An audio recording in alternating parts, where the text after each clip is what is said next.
Hello students, welcome to शिक्षा academy. आज मैं चैप्टर जो रिवीजन लेने वाला हूँ वो है इलेक्ट्रोस्टैटिक का। ठीक है, तो इलेक्ट्रोस्टैटिक में सबसे पहले समझते हैं कि ये चार्ज क्या होता है। ठीक है, ये जो चार्ज है एक्चुअली इसी का तो खेल है सब जगह पे। चाहे वो इलेक्ट्रोस्टैट हो, इलेक्ट्रिक करंट हो, मैग्नेटिज्म हो या फिर से कुछ भी हो, ये सब चार्ज पे ही डिपेंड कर रहा है। ओके, तो चार्ज होता है क्या, ये एक ऐसा प्रॉपर्टी है किसी भी बॉडी का जिसके कारण इलेक्ट्रिक या मैग्नेटिक इफेक्ट जनरेट होता है।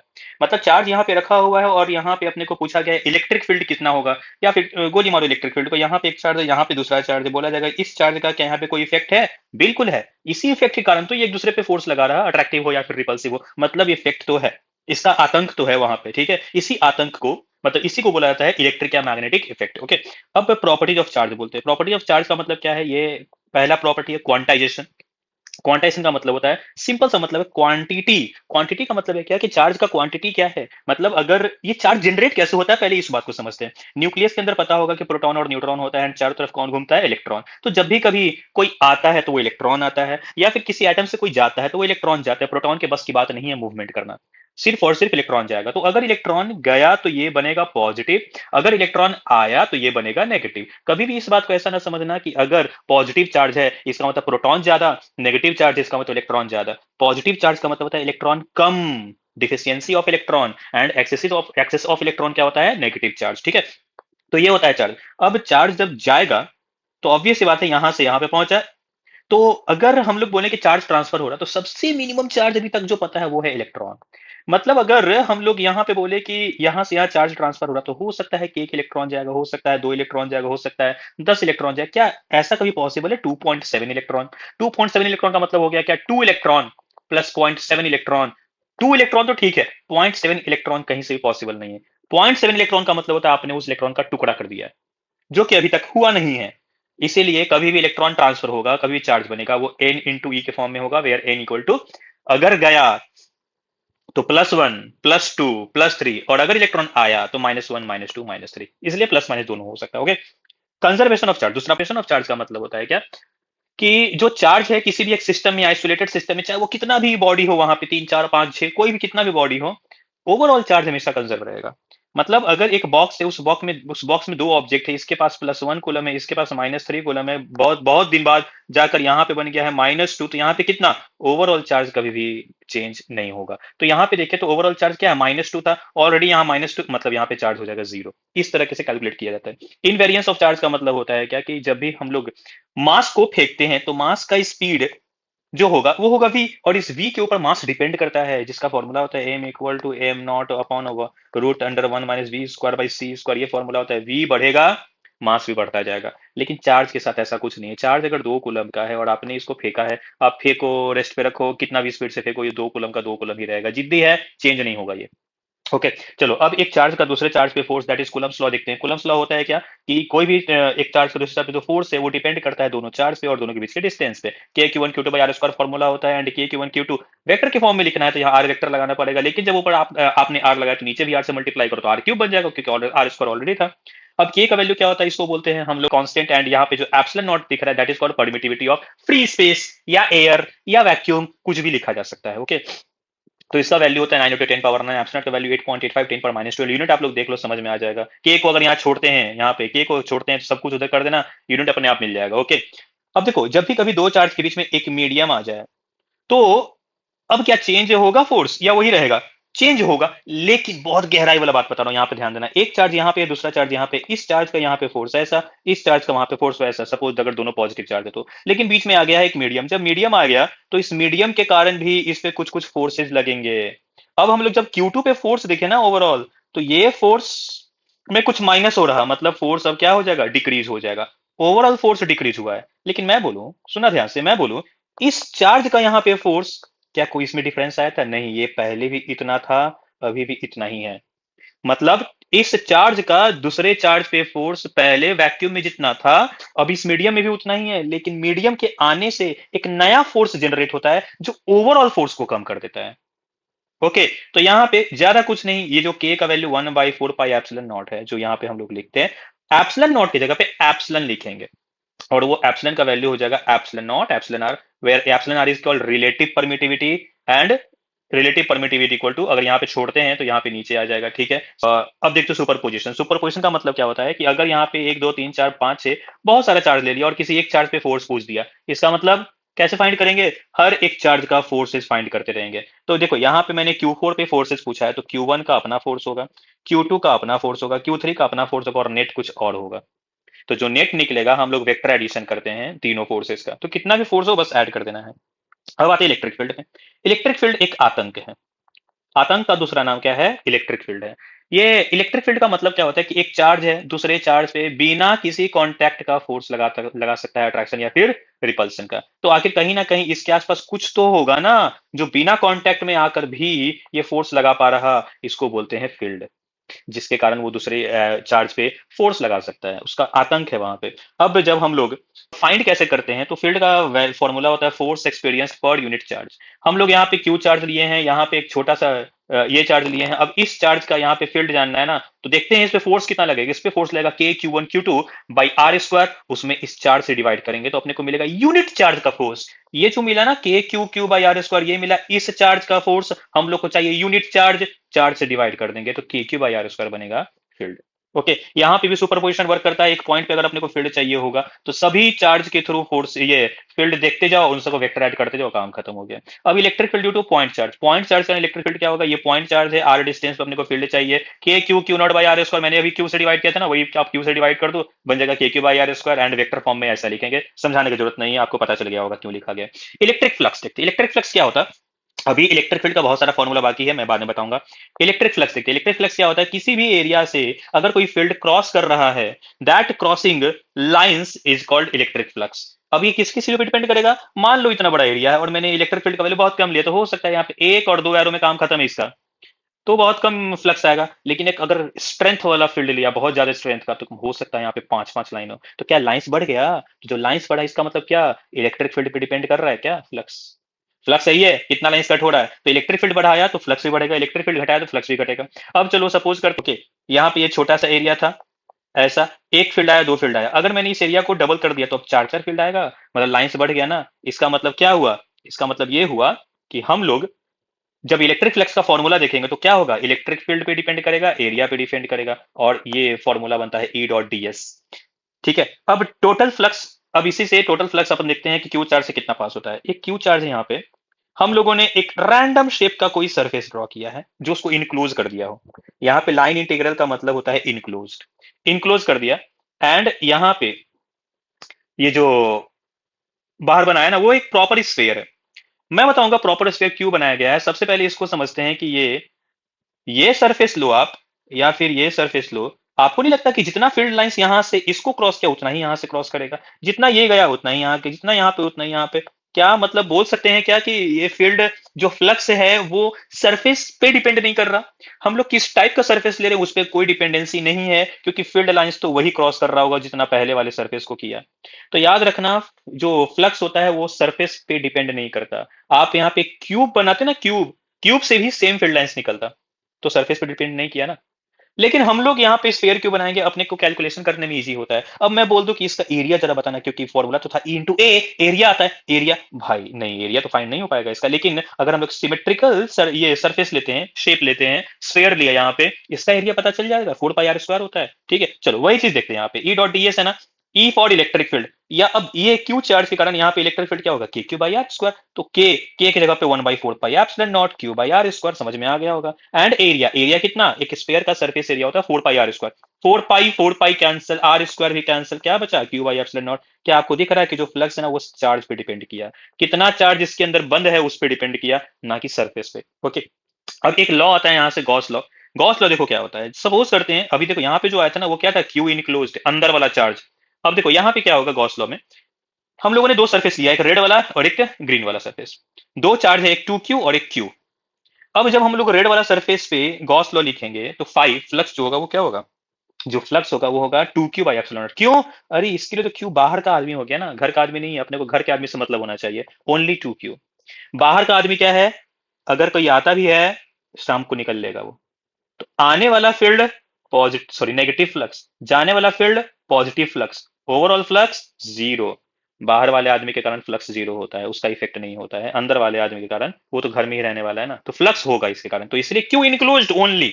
लेकिन अगर इस घर का बात किया जाए तो इस घर के लिए तो दोनों ही अंदर का आदमी हो गया ना, तो 2Q+Q। अगर माइनस चार्ज होता तो हम लोग माइनस प्रॉपर पुट करते वहां पे, ठीक है। अब आती है इलेक्ट्रिक फील्ड के पूरे लिस्ट पे। मैं तो सजेशन दूंगा कि आप लोग इसको रट जाओ बैठकर, कहीं से भी मिस नहीं होना चाहिए ये सब। चलो, electric field due to wire, एकदम लंबा सा वायर लिया है, that is infinite wire, and जो प्लस लैम्डा है that is charge per unit length, this is called linear charge density. तो जब इलेक्ट्रिक फील्ड इसको फाइंड करते हैं तो ये होता है 2K λ/r। आप इसको दो तरीके से प्रूव कर सकते हो, तो बहुत लेंदी मेथड है इंटीग्रेशन का। और दूसरा है ये गॉस लॉ से, गॉस लॉ से आप इसको प्रूव कर सकते हैं, आप लोग के ऊपर छोड़ रहा, मन हो तो सॉल्व करके देख लेना, ठीक है।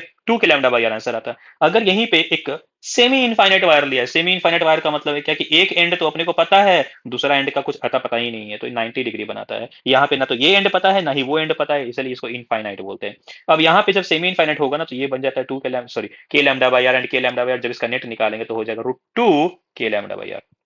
ओके। चलो, electric field due to ring, ring मतलब अगर कोई एक पूरा चार्ज यहाँ बिछा हुआ है, ये पॉजिटिव भी हो सकता है नेगेटिव भी हो सकता है, आपकी मर्जी, कोई भी चार्ज ले लेना, ठीक है। तो सेंटर पे इलेक्ट्रिक फील्ड क्या होगा, जीरो होगा। क्यों? अगर यहाँ पे एक छोटा सा सेगमेंट इसमें ऐसा फील्ड लगा रहा है तो उसके जस्ट अपोजिट वाला सेगमेंट ऐसा फील्ड लगाएगा, क्या एक दूसरे को कट कर रहा है? बिल्कुल कट कर रहा है। अगर यहाँ छोटा सेगमेंट मान रहा है ऐसा फील्ड लगा रहा है, तो ये छोटा सेगमेंट ऐसा फील्ड लगाएगा, फिर से जीरो हो जाएगा, इसलिए ओवरऑल जीरो हो गया। अगर इसी रिंग में यहाँ पे मैं थोड़ा सा कट कर देता, तो कट करने के कारण क्या होगा, ये सेगमेंट, इसके कारण ये जो फील्ड है इसको अपोज करने वाला कोई नहीं है, मतलब ये जिंदा रहेगा। तो जितना कट होगा उतना कैंसिल नहीं हो पाएगा, तो वो फील्ड मिलेगा अपने को। चलो, अब देखते हैं एक्सियल पॉइंट पे। ये रिंग है, एक्सियल पॉइंट पे अपने को फील्ड चाहिए। एक्सियल पॉइंट का मतलब होता है एक्सिस के ऊपर किसी भी पॉइंट पे, मान लो उस लाइन पे, और उसी को बोलते हैं एक्सियल पॉइंट। एक्सियल पॉइंट पे फॉर्मूला होता है KQX/r²⁻³ electric field of sphere, बहुत ही ज्यादा इंपॉर्टेंट। देखो, तीन दो टाइप का स्फीयर मिलेगा, कौन कौन सा? एक हॉलो, दूसरा सॉलिड। हॉलो में दो type, conducting non conducting. Solid में कंडक्टिंग नॉन कंडक्टिंग। लेकिन इसमें पता है क्या, तीन स्फीयर एक जैसा मिलेगा आपको। इसका मतलब क्या है, कंडक्टिंग है लेकिन हॉलो है, चार्ज तो सरफेस पे ही रहेगा ना। नॉन कंडक्टिंग है, हॉलो है, चार्ज सरफेस पे ही रहेगा ना। सॉलिड है, अंदर मटेरियल तो है, लेकिन कंडक्टिंग होने के कारण अगर चार्ज अंदर रखा है तो दोनों का रिपल्सन होगा, और रिपल्सन होने के कारण चार्ज सरफेस पे आ जाएगा। इसके बाद हवा है, हवा में चार्ज नहीं जा पाएगा, तो ऑब्वियस एक बात है, चार्ज तो सरफेस पे ही आ गया ना। तो क्या इसके बराबर हुआ या नहीं हुआ? बिल्कुल हुआ। और ये है नॉन कंडक्टिंग सॉलिड स्फीयर। इसका मतलब ये है कि आपने रोटी बनाने के लिए आटा गूना, आटे में कुछ नमक डाल दिया, तो नमक क्या सिर्फ सरफेस पे रहेगा या पूरे कंडक्टर, मतलब पूरे उस आटे वाले स्फीयर में रहेगा? पूरे स्फीयर में रहेगा ना। वही नमक के साथ थोड़ा चार्ज डाल देना, तो ये इस टाइप का अपने को चार्ज दिखेगा, ठीक है। Non conducting solid sphere. और ये नॉन कंडक्टिंग में ही होगा, नॉन कंडक्टिंग का मतलब वो कंडक्टर नहीं है, चार्ज जहां पे रखेंगे वहीं बैठा रहेगा, मजबूरी है बेचारे का। अब देखो, मैंने 1 2 3 इन तीनों को एक बार में बता दिया है, क्योंकि बार बार वही सेम आंसर आने वाला है। तो क्यू चार्ज यहाँ पे दिया है, एंड हम लोग को 3 पॉइंट पे, आउटर पे, सरफेस पे, इनर पॉइंट पे अपने को फील्ड चाहिए। याद रखो, KQ/x², KQ/r², अंदर में फील्ड जीरो, क्योंकि जब हम लोग गॉसियन सरफेस ड्रॉ करेंगे तो अंदर में कोई चार्ज ही नहीं आएगा, नथिंग, इसलिए जीरो। लेकिन जैसे ही फोर्थ टाइप पे पहुंचे हैं और हम लोगों ने बाहर देखा KQ/x², सरफेस पे देखा KQ/r², लेकिन अंदर देखा तो चार्ज जीरो नहीं है। ऊपर वाले में अंदर में चार्ज जीरो आ रहा था, है ना, लेकिन यहाँ पे चार्ज जीरो नहीं है। तो इसमें हम लोग गॉसियन सरफेस लगाएंगे, गॉसियन सरफेस लगाने के बाद, गॉस लॉ लगाने के बाद अपने को ये ऐसा मिलेगा KQ/r³। अब आते हैं दूसरे topic, electric potential and potential energy पे। जब दो चार्ज यहाँ पे रखा हुआ है तो उसके बीच का एनर्जी होता है KQ1Q2/r। अब एनर्जी आया कहाँ से?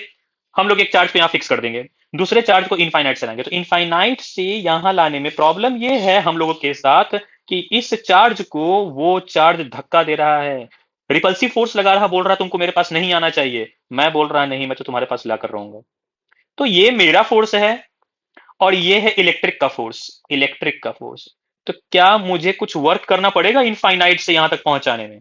बिल्कुल करना पड़ेगा, और वही वर्क एनर्जी में चेंज होकर बनाता है potential energy between two charges. Integration करने के बाद अपने को ये आंसर मिलता है KQ1Q2/r। अगर नेगेटिव चार्ज रहा तो यहाँ पे -KQ1Q2/r हो जाएगा, ओके। इलेक्ट्रिक पोटेंशियल, जैसे फील्ड एंड फोर्स का रिलेशन था ना, फोर्स था दो चार्ज के बीच का, फोर्स फील्ड था, एक चार्ज का आतंक, यहां पे भी है यूनिट चार्ज का एनर्जी। हम लोग अगर क्यू चार्ज को लाने में वर्क किए होंगे तो यूनिट चार्ज को लाने में भी तो वर्क करना पड़ा होगा ना। यूनिट चार्ज को लाने में कितना वर्क, तो क्यू से डिवाइड कर दो, तो अपने Q2 लाया था ना, Q2 से ही डिवाइड करो, तो यहाँ पे हो जाएगा KQ/r। अगर मल्टीपल चार्जेस रहा तो, अब देखो मल्टीपल चार्जेस में दो टाइप का क्वेश्चन पूछा जा सकता है, एक तो पोटेंशियल पूछा जा सकता है, दूसरा पूछा जा सकता है एनर्जी। एक रेक्टेंगल है, उसमें चार चार्ज रखा हुआ है, 1 2 3 4। अब इस चारों का एनर्जी क्या होगा, ध्यान से समझना, ये चार पेयर बनता है, ऐसा नहीं कि चार चार्ज है तो चार पेयर बनेगा। है ना, बहुत सारा पेयर। अच्छा यहाँ पे दो पेयर और छूटा हुआ है, चलो यहाँ पे लिख देते हैं। यहाँ पे मैंने 1 2 के बीच का पेयरिंग लिया, अब ध्यान से देखो, चलो एक अच्छा मौका मिला है। ये 1 2, ये 2 3, ये 3 4, ये 1 4, मैंने इस चारों का यहाँ पे लिख दिया है। Okay, K Q1 Q2 by R12। दो पेयर और छूटा हुआ है, ये पेयर एंड ये पेयर। तो ये बन जाएगा K Q1 Q3 बाई जो भी इसके बीच का डिस्टेंस होगा वो लिखेंगे, चलो R13 लिख देते हैं।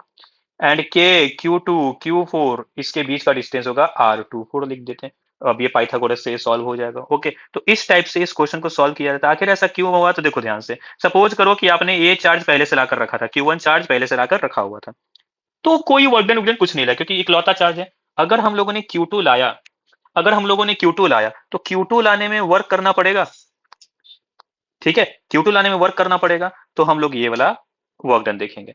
अगर Q3 लाया तो Q3 को रिपेल कौन कौन कर रहा, सिर्फ ये या दोनों, दोनों रिपेल कर रहा, इसलिए Q3 का एनर्जी इसके कारण भी होगा, इसके कारण भी होगा, तो ये Q3 का एनर्जी 1 के कारण भी है एंड 2 के कारण भी है। अब हम लोग Q4 ला रहे हैं, चौथा चार्ज ला रहे हैं, तो क्या चौथे चार्ज को सिर्फ ये या तीनों तीनों रिपेल करेगा ना, तीनों जब रिपेल कर रहा तो इसका पेयरिंग, 4 का पेयरिंग 1 से भी होगा, 2 से भी होगा, 3 से भी होगा, 4 का पेयरिंग 3 से भी हुआ, 1 से भी हुआ, 2 से भी हुआ, इसलिए इतना चार का कॉम्बिनेशन बनता है। ओके, चलो पोटेंशियल देखते हैं। एक चार कॉर्नर है स्क्वायर का, और उस चार कॉर्नर पे तीन पे हम लोगों ने चार्ज रख दिया है और एक पे पूछ दिया है पोटेंशियल क्या होगा। मतलब यूनिट चार्ज को इनफाइनाइट से यहाँ पे लाएंगे तो कितना एनर्जी लगाना पड़ेगा अपने को, इसके कारण भी एनर्जी लगेगा, इसके कारण भी लगेगा, इसके कारण भी लगेगा, तीनों को लिख दिया, हो गया आंसर। ठीक है, अब देखो electric potential due to point charge ये हो गया है। अब इलेक्ट्रिक पोटेंशियल का पूरा लिस्ट आएगा। रिंग है तो सेंटर पे अपने को पोटेंशियल चाहिए K Q/R। क्यों, पोटेंशियल इज स्केलर क्वांटिटी। यहां से यहाँ पे फील्ड और पोटेंशियल में कंफ्यूजन हो जाता है, याद रखना बच्चों को। फील्ड जीरो, क्योंकि डायरेक्शन मायने रखता है, तो डायरेक्शन एक का ऐसा है दूसरे का ऐसा, कैंसिल ईच अदर। लेकिन पोटेंशियल एक ताक, वो वर्क डन है, वो वर्क डन एनर्जी, ये सब स्केलर क्वांटिटी होता है, पोटेंशियल भी स्केलर क्वांटिटी है। तो हम लोग बस ये सेगमेंट माने K Q/R without any direction, ये सेगमेंट K Q/R, ये सेगमेंट K Q/R, ये सेगमेंट K Q/R, ये सेगमेंट, सबको जब इंटीग्रेट करेंगे आंसर K Q/R आ जाएगा। ओके, चलो रिंग है, एक्सियल पॉइंट पे देखते हैं। एक्सियल पॉइंट का मतलब यहाँ पे, चलो ये एक्स डिस्टेंस सेंटर से और ये आर डिस्टेंस है, मतलब आर रेडियस है, तो ये कितना होगा पाइथागोरस के हिसाब से, ये आपको लग रहा होगा एक ट्राइंगल है, राइट एंगल ट्राइंगल है, यहाँ पे ये 90 डिग्री है। ठीक है, तो ये हो जाएगा root under r square plus x square, ring का फॉर्मूला बनेगा ये K Q by root under r square plus x square. अब due to conducting hollow sphere, non conducting hollow sphere, conducting solid sphere, याद करो जो sphere का electric field होता है ना 1 2 3, ये 1 2 3 है, फोर्थ है यहाँ पे। अब 1 2 3 में यहाँ पे अगर अपने को आउटसाइड पे चाहिए तो K Q/X K Q/R, और अंदर में K Q/R, क्यों, क्योंकि इलेक्ट्रिक फील्ड हो गया है जीरो। मतलब हम लोग एक चार्ज को यहाँ से ला रहे, ताकत लगा, ताकत लगा, ताकत, ताकत लगा, यहां तक ताकत लगा, उसके बाद जैसे ही अंदर गए ना, वो इलेक्ट्रिक फील्ड हो गया है जीरो, और अपना ताकत लगना खत्म। तो तुम आप यहाँ पे लाओ, यहाँ पे लाओ, यहाँ लाओ, यहाँ लाओ, सेंटर पे लाओ, कहीं भी लाओ, आपको ताकत सेम लगाना पड़ेगा, दैट इज यहाँ तक ओनली, इसके बाद ताकत लगना बंद। इसलिए यहाँ का पोटेंशियल और इंटरनली किसी भी पॉइंट का पोटेंशियल सेम रहेगा, इसलिए K Q/R। लेकिन नॉन कंडक्टिंग में ऐसा नहीं है, क्योंकि नॉन कंडक्टिंग में अंदर वही चार्ज मिलता है। तो जब हम लोग इसका प्रूफ करेंगे तो ये आंसर आएगा। ठीक है, K Q/2 R Q 3 R² - X²। ठीक है, अगर x equal to zero put कर देते हैं इस फॉर्मूले में इंटरनल पॉइंट पे, तो ये 3/2 मतलब 1.5 K Q/R, मतलब ये होता है कि जो भी पोटेंशियल सरफेस पे है उसका 1.5 गुना सेंटर पे होगा। इसका ग्राफ कुछ ऐसा बनता है, यहाँ पे सरफेस पे K Q/R है, 1.5 गुना से ऐसा नीचे गिरेगा एंड देन वो ऐसा चला जाएगा। ठीक है, चलो relation between field and potential, ये आप याद रखो, जैसे ही पोटेंशियल चेंज होगा तब फील्ड मिलेगा अपने को, पोटेंशियल में चेंज होना चाहिए। ओके, वेक्टर फॉर्म में कैसे लिखते हैं, तो x से डिफरेंशिएट करो तो I कैप, y से डिफरेंशिएट करो तो j cap and k cap. ये डेल इसको बोलते हैं पार्शियल डिफरेंशिएशन। पार्शियल डिफरेंशिएशन का मतलब होता है क्या, कि अगर हम लोग किसी भी इक्वेशन को x से डिफरेंशिएट कर रहे हैं, y एंड z कांस्टेंट रहेगा, x एंड z कांस्टेंट रहेगा, x एंड y कांस्टेंट रहेगा। ओके, चलो इक्विपोटेंशियल सरफेस, पोटेंशियल वो सरफेस का मतलब ऐसा सरफेस जिसपे पोटेंशियल क्या रहता है, सेम रहता है। ऐसा सरफेस जिसपे potential equal equal, that is called equipotential surface. Property है कुछ कुछ, work done by electric field is zero. अरे क्यों नहीं होगा यार, अभी भी देखा इलेक्ट्रिक फील्ड किस पे डिपेंड कर रहा है, चेंज इन पोटेंशियल पे। जब क्या होता है Q into delta V, delta V तो जीरो, जब डेल्टा वी जीरो तो वर्क डन क्या होगा, जीरो होगा। And perpendicular to electric field, ये हमेशा इलेक्ट्रिक फील्ड के परपेंडिकुलर होगा। इलेक्ट्रिक फील्ड ऐसा, सरफेस ऐसा। मान लो इलेक्ट्रिक फील्ड ऐसा तो सरफेस ऐसा, इलेक्ट्रिक फील्ड ऐसा तो सरफेस ऐसा, याद रखना। ठीक है, तो तीन ऑब्जेक्ट लिया मैंने, एक पॉइंट चार्ज है, लाइन चार्ज है, प्लेन चार्ज है। पॉइंट चार्ज कभी भी जो इक्विपोटेंशियल सरफेस बनाता है वो स्फेरिकल बनाता है, यहाँ पे स्फेयर होगा, यहाँ भी स्फेयर होगा, यहाँ पे स्फेयर, बाहर भी स्फेयर, स्फेरिकल रहेगा, कंसेंट्रिक स्फेयर्स। लाइन चार्ज कैसा, सिलिंड्रिकल रहेगा। जब हम लोग इसको देखेंगे, यहाँ भी आ रहा है, वो पीछे भी जा रहा होगा, आगे भी आ रहा है, ऐसा मतलब चारों तरफ से ऐसा डिस्ट्रीब्यूट हो रहा है यूनिफॉर्मली, तो सिलेंडर बनाना पड़ेगा अपने को। ये प्लेन चार्ज है, एक ऐसा प्लेन है और यहाँ पे पॉजिटिव चार्ज पूरा बिछा हुआ था, तो जो सरफेस बनेगा इक्विपोटेंशियल का वो भी प्लेन ही जैसा बनेगा। ठीक है, ये हो गया। चलो आप समझते हैं dipole, very very important. Dipole में सब कुछ, सारा टॉपिक इंपॉर्टेंट है, आप अच्छे से करना इस चीज को। डाइपोल क्या होता है, एक पॉजिटिव एंड नेगेटिव का कॉम्बिनेशन होता है एंड इक्वल अपोजिट होना चाहिए। अगर ये क्यू है तो ये भी क्यू होना चाहिए, लेकिन नेगेटिव होना चाहिए। ऐसा नहीं कि ये क्यू और ये -2 क्यू, उसको डाइपोल नहीं बोलेंगे। डाइपोल का मतलब दो पोल इक्वल एंड अपोजिट चार्ज का। तो चार्ज इंटू जो दोनों के बीच में डिस्टेंस है, that is called dipole moment. Okay, and इसका डायरेक्शन हमेशा फ्रॉम नेगेटिव टू पॉजिटिव, इस डायरेक्शन में होगा dipole moment. Electric field due to electric dipole देखते हैं एक्सियल पॉइंट पे, ये एक पॉजिटिव चार्ज है, एक नेगेटिव चार्ज है, और ये आर डिस्टेंस है। याद रखना डाइपोल जो होता है ना, उसका जो लेंथ, उसके बीच का जो डिस्टेंस है वो बहुत कम होता है, डाइपोल का साइज बहुत कम होता है। तो एक नॉर्मल डिस्टेंस के लिए इसका साइज नेग्लिजिबल बन जाता है, और उस केस में ये फॉर्मूला होता है 2kp/r3। ये वेक्टर साइन रिप्रेजेंट कर रहा है क्या, कि जिस डायरेक्शन में डाइपोल मोमेंट है उस डायरेक्शन में ही इलेक्ट्रिक फील्ड होगा। ओके, जैसे यहाँ पे नेगेटिव से पॉजिटिव ऐसा ना, तो इलेक्ट्रिक फील्ड भी ऐसा आने वाला है। ठीक है, अगर हम लोग कहीं यहाँ पे निकालते हैं एक्सियल पॉइंट पे, तो नेगेटिव से पॉजिटिव ये यहाँ पे रहेगा उस तरफ। ठीक है, तो इस तरीके से फाइंड किया जाता है। इक्वेटोरियल पॉइंट पे, मतलब यहाँ पे इक्वेटोरियल पॉइंट का मतलब बीच से एकदम परपेंडिकुलर चले जाना है, किसी पॉइंट पे अपने को फील्ड चाहिए -kp/r3। ये अगर ऐसा है तो नेगेटिव साइन के साथ ये ऐसा हो जाएगा। ओके, चलो वी अब देखते हो potential at dipole. V due to dipole, axial point पे kp/r², इक्वेटोरियल पॉइंट पे 0, जितना पॉजिटिव से डिस्टेंस उतना नेगेटिव से डिस्टेंस, काम खत्म। टॉर्क, अगर हम लोग यहाँ पे किसी भी डाइपोल का रख रहे हैं इलेक्ट्रिक फील्ड में, तो ये इलेक्ट्रिक फील्ड ऐसा फोर्स लगाएगा और इस पे ऐसा फोर्स लगाएगा, इसको नचा कर अपनी जगह पे लाकर रख देगा, ये उसको बोलते हैं torque, equal and opposite force. चलो, तो यहाँ पे टॉर्क का फॉर्मूला था P क्रॉस से या फिर PE साइन थीटा। अगर पोटेंशियल एनर्जी देखें डाइपोल पे, तो यहाँ पे अगर देखो ध्यान से, ये ऐसा रहता, तो हम लोगों, अब ये स्टेबल है, हम लोगों को यहां से यहां तक घुमाने में कुछ वर्क करना पड़ेगा, बिल्कुल करना पड़ेगा। थीटा एंगल घुमा रहे हैं ना, तो अपने को वर्क करना पड़ता है, और वो एनर्जी में चेंज होता है, -P.E या P cos theta. Time period of dipole for small oscillation, अब जरा बात बताना, ये डाइपोल ऐसा था, स्टेबल था, हम लोगों ने थोड़ा सा घुमाया, थोड़ा सा घुमाया, थोड़ा सा घुमाने के बाद जब छोड़ेंगे तो ये वापस आना चाहेगा, वापस आने के बाद ये थोड़ा सा ऑसिलेशन स्टार्ट कर देता है, और इसी ऑसिलेशन का टाइम पीरियड है ये 2π√I/P। I is moment of inertia and P आपको पता है। चलो नेक्स्ट टॉपिक देखते हैं, कैपेसिटर। कैपेसिटर सबसे पहले तो वो डिवाइस है जो एनर्जी को स्टोर करके रखता है, एनर्जी को स्टोर करता है इलेक्ट्रिक फील्ड के टर्म में, और इलेक्ट्रिक फील्ड कहां से आता है, चार्ज। इसका मतलब कैपेसिटर चार्ज को स्टोर करता है, चार्ज से बनेगा इलेक्ट्रिक फील्ड, इलेक्ट्रिक फील्ड से बनेगा एनर्जी। अब C equal to Q/V formula होता है। याद रखना कैपेसिटर का formula C equal to Q/V है, लेकिन ना तो चार्ज पे डिपेंड करता है ना पोटेंशियल पे डिपेंड करता है, ये कैलकुलेट करने का एक तरीका है।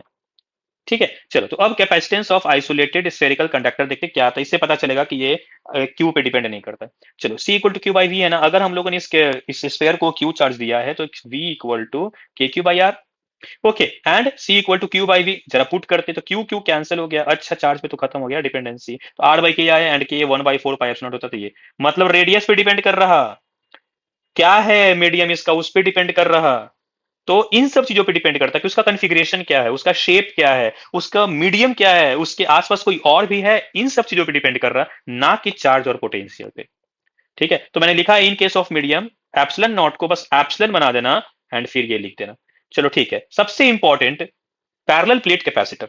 इसका कैपेसिटेंस का फॉर्मूला होता है epsilon naught A/d, A is the area, D is the distance, and if you take one medium between these two plates, so अपने को बस यहाँ पे के से मल्टीप्लीकेशन चाहिए और कुछ नहीं। ये पता है के क्या है, ये जो ऊपर आपने पढ़ा ना epsilon R, permittivity, relative permittivity, इसी एप्सिलॉन आर को के का नाम दिया गया है, और यहाँ पे एक नया नाम दिया जाता है डाइलेक्ट्रिक कांस्टेंट। ठीक है, रूप एक नाम होने वाला हाल है तो वही चीज। चलो, अब एनर्जी स्टोर्ड इन कैपेसिटर देखते हैं। एनर्जी स्टोर्ड का फॉर्मूला होता है Q²/2C, हाफ mv², याद है क्या, काइनेटिक एनर्जी का, m को बना दो C, हाफ CV² आंसर आता है, लेकिन यहाँ पे v वेलोसिटी था, यहाँ पे C पोटेंशियल होगा, इस बात का ध्यान रखना। अब जब CV² लिख दिया, तो C को एक बार चेंज करो, C equal to Q/V, V को एक बार चेंज करो Q/C, तीन तीन फॉर्मूला मिल जाएगा, QC के टर्म में, QV के टर्म में, CV के टर्म में। चलो, कॉम्बिनेशन ऑफ कैपेसिटर, कॉम्बिनेशन मतलब पहला सीरीज होगा, दूसरा पैरेलल होगा। सीरीज कॉम्बिनेशन में C1 + C2 + C3 रेजिस्टेंस का उल्टा वाला फॉर्मूला लगाना, रेजिस्टेंस का पैरेलल, कैपेसिटर का सीरीज, रेजिस्टेंस का सीरीज, कैपेसिटर का parallel. Okay, wheatstone bridge में सेम टू सेम कॉन्सेप्ट लगता है कि अगर इन दोनों का रेशियो सेम है तो इसमें कोई करंट नहीं, सॉरी इसमें कोई चार्ज नहीं जाएगा, और चार्ज जब स्टोर नहीं होगा मतलब इन दोनों का पोटेंशियल क्या है, सेम है। तो अब कैसे सॉल्व करेंगे, ये दोनों सीरीज बन जाएगा, ये दोनों सीरीज बन जाएगा, and these two will be in parallel. चलो, अब सी इक्विवेलेंट विद डाइलेक्ट्रिक देखते हैं क्या क्या आता है। ये एक पैरेलल प्लेट कैपेसिटर था एप्सिलॉन ए बाई डी। अगर के इसमें मीडियम रख दिया है तो के से मल्टीप्लाई करना। अगर दो मीडियम रखा है K1 K2, तो क्या हम लोग इस कैपेसिटर को ऐसे टुकड़े में तोड़ सकते हैं, लेकिन बात अलग है ना कि यहाँ पे ये जो एरिया डी तो ठीक है, डी तो डी ही रहेगा, डी डिस्टेंस, एरिया A/2 हो जाएगा, इसका भी एरिया K2 का भी एरिया A/2 हो जाएगा। इसीलिए मैंने एप्सिलॉन नॉट ए के जगह पे A/2 पुट किया, यहाँ भी A/2 पुट किया है। डी सेम रहेगा, K1 K2 लिख दिया। अब ये दोनों आपको क्या दिख रहा होगा, पैरेलल में दिख रहा होगा। क्या पैरेलल में हम लोग ऐड करते हैं, चुपचाप से ऐड कर दिया है। और अपने को अगर के इक्विवेलेंट चाहिए तो के इक्विवेलेंट का मतलब क्या होता है कि हम लोग ना K1 पुट करेंगे ना K2 पुट करेंगे, दोनों ही मटेरियल में से कुछ नहीं पुट करना है, एक अलग ही मटेरियल पुट करना है, और वो मटेरियल का के वैल्यू इतना होना चाहिए कि फाइनल रिजल्ट चेंज ना हो। इसी को तो इक्विवेलेंट बोलते हैं, फाइनल रिजल्ट में कोई गड़बड़ नहीं होना चाहिए। तो जो भी आया इसको इससे आप इक्वेट कर दो, आंसर आएगा ये। सबसे बड़ा धोखा, लोग इस टू को भूल जाते हैं। देखते हैं अरे पैरेलल में C1 प्लस C2, तो के इक्विवेलेंट भी K1 प्लस K2। लोग टू को भूल जाते हैं, आप मत भूलना। ये आंसर K1 प्लस K2/2। क्यों हुआ ऐसा, जब हम लोगों ने यहाँ पे प्लेट्स को डिवाइड किया तो एरिया भी डिवाइड हुआ था। जब एरिया डिवाइड होगा तो ये टू बच जाएगा, और वही टू आंसर में आता है। ठीक है, सीरीज के साथ भी सेम होगा। देखो यहाँ मैंने सीरीज सॉल्व किया है K1 K2। यहाँ पे जब हम लोग सीरीज में 1/C इक्विवेलेंट C1 C2 लगाएंगे तो ये सब चीज आएंगी, एंड सी इक्विवेलेंट ऊपर वाले के हिसाब से ये वाला जो था वही यहाँ पे पुट कर दिया है, मैंने ड्रॉ नहीं किया बार बार।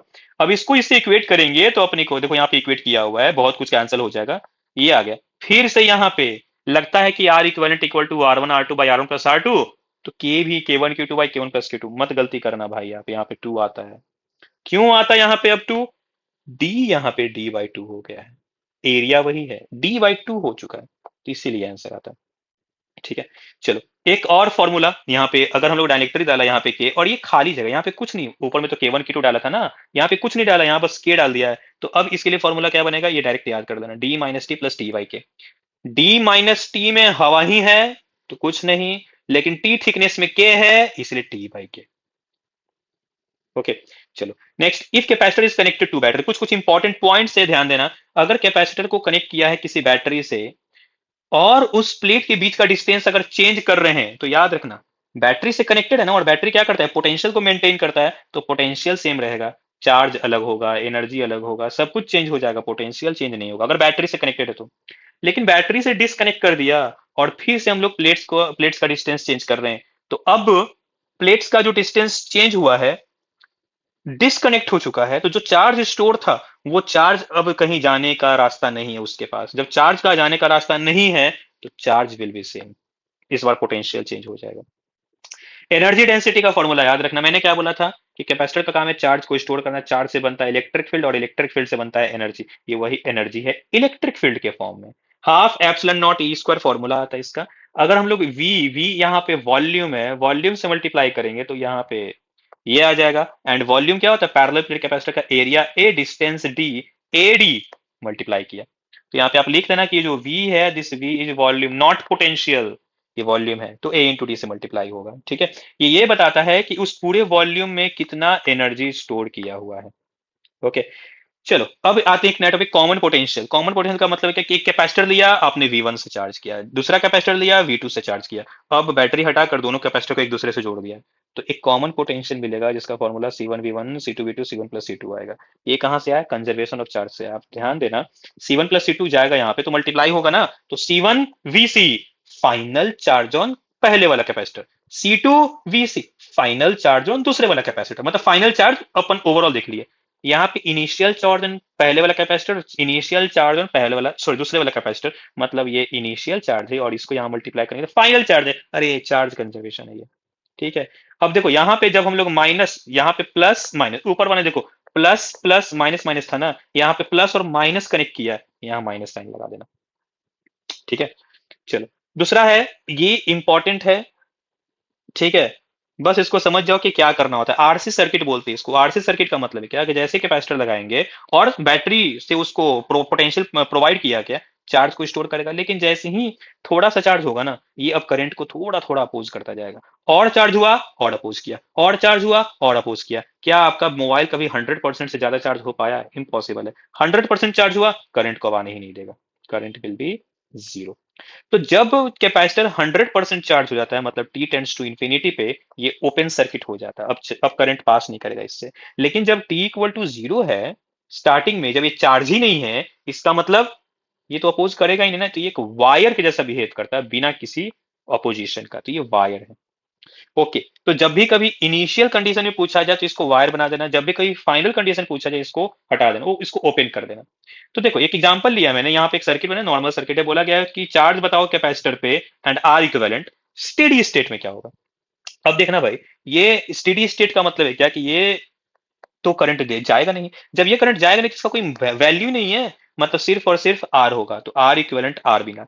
What about charge on this capacitor? तो अगर अपने को यहाँ पे पोटेंशियल पता चल जाता है ना, तो चार्ज निकल गया। पोटेंशियल कैसे पता चलेगा? तो यहाँ का है ई और यहाँ का है जीरो, और ये तो कोई आई आर खा ही नहीं रहा ना, आई तो जीरो है तो आई आर भी जीरो, मतलब सारा का सारा पोटेंशियल ये होगा। तो Q equal to C into E, ये आ गया आंसर। ओके, तो कैपेसिटर और इलेक्ट्रोस्टैट यहाँ पे खत्म होता है पूरा। आप लोग इसको अच्छे से पढ़ाई करो, ठीक है। नेक्स्ट वीडियो इसका मैं प्रीवियस ईयर क्वेश्चंस करूंगा। ओके, आप